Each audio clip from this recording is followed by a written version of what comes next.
We Hotep Neferem Kemet. Welcome in great peace to Egypt.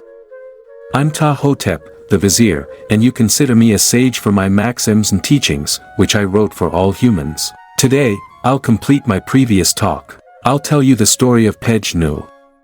During the AKHET, or the flood season, that is to say between July to October according to your common era, the Nile River every year would flood the land and remove the boundaries and landmarks between private possessions and villages. Accordingly, even before the beginning of our written history, the people fought each other for what everyone thought to be his land. One would win and the other would lose. The latter should yield to the power of the victorious and should also resume fighting whenever he found a suitable chance. These early wars led to devastation and undermined their existence and living in peace. Hence, a moment of enlightenment and wisdom must find its way to their minds and souls. Was it Osiris the enlightened sage? It could be, but we are not sure. However, we are sure of the method they used to protect privacy and property. Accordingly, violence and aggression stopped, as they asked these questions. Why should we fight each other? Why shouldn't we respect the territory of the neighboring villages and the property of the individuals? But how? There must have been some unknown genius who taught them the principle of stretching the rope, Pedge Nooh, that put the basis for drawing straight vertical and horizontal lines. Hence, the principles of basic geometry and geodesy were founded. He thus ended the civil conflicts about property and possession. By mutual common sense they reached a peaceful idea to determine the lands possessed by each province, known as NOME. The solution was in the form of a kind of a practical action, which they called Pedge Nooh. This means stretching the rope. Also, the rope stretcher is called with the same words. The length and width of each province were determined by extending the rope between different points and measuring the lengths between them. To do this, a calibrated rope was used, with knots as markers on it. The units of measuring the lengths were standardized in the form of cubits, palms, and digits. The cubit or Maat. The palm or Shesep. The digit or Jabah. If the land markers were lost after the flood, they would use this calibrated rope to measure the dimensions of the property, and reposit the markers in their places. So, each province regained its rights and the conflict stopped. Accordingly, Maat was achieved. When everything became established, we could assemble the visit of Pedge Nooh to the villages every year on our tomb's walls. We can see the stretcher of the rope in the front. He is holding the rope and stretching it. Behind him is a scribe, for notarization and keeping records. The local mayor with the waset stick is petting the little kid behind them. Another assistant is holding the other end of the calibrated rope. The family is offering fees in kind with hospitality, seemingly happy. The fields are full of crops in the back.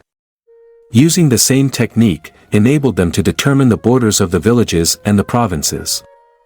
The province is called SESHAT. This means also, to divide, and the province looks like divisions. Each province was formed of a number of villages or cities. Each city was called Nayut.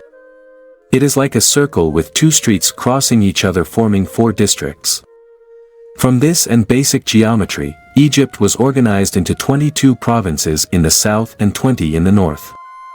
Each had its mayor, symbol, and god. Reaching this point, familial fanaticism ended and allegiance to tribe or family turned towards the province, then to the country and the civil law according to the principles of Maat. The concept of defining the borders and boundaries of the provinces started since the pre-dynastic period. This is obvious from the stele of the cities. It belongs to what you call Nakata 3 pre-dynastic culture, which dates back to 3,300 years before your common era. Here, it is very clear, the respected and defined boundaries of provinces. Each has fortified walls. The idea of town planning started since that time. You can notice the exact number of compartments in each of them. Can you guess whether these numbers refer to tribes or cities? A symbolic god or ruler is represented over each province. Each is holding a hoe and not a sword or a mace. This means that the main task of the god or the ruler was to dig canals and take care of the arable land. That is right, we are hard-working people. The provinces or cities are organized in rows. We can imagine a dialogue between two neighbors, who belong to two adjacent villages. They may be leading their animals, or helping each other in carrying their things. They could even have familial friendship, sharing food together.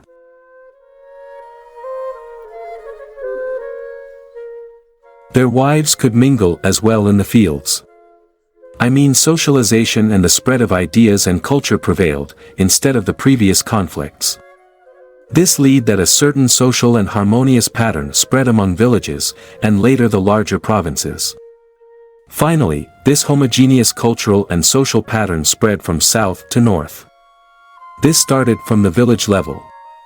This homogeneous social mixing was assured during the high flood season, as all neighboring villagers had to cooperate to face the common danger of the river. They worked together to fortify the banks of the river and rebuild the damaged houses after the flood. However, in some years there was no flood. Water was scarce. Fights for water would be resumed. So, a strong faith was consecrated in the necessity of applying the principles of Maat, law, right, and justice. Hence, the crucial word should be said by the mayor, ruler, or king according to the principles of Maat. In the historical period, lists of the provinces were inscribed, depending on the kept records and documents. Of these, are the lists of the provinces inscribed on the sides of the White Chapel of Senuseret I, at the Karnak Temple. So, Pedge Nooh, I mean surveying and measuring the lands, enabled the government to determine these provinces. The details of the survey record of the provinces or Nomes show several of their names and measurements. The Nile god is personified, meaning that he is the source of fertility and the life-giver of the Egyptians. The dynastic Nome system was a continuation of territorial divisions that evolved during the late pre-dynastic period. Another important example of documenting the property dates back to Amenemhat I of the 12th dynasty. This dates back to the period 1990 to 1960 before your Common Era.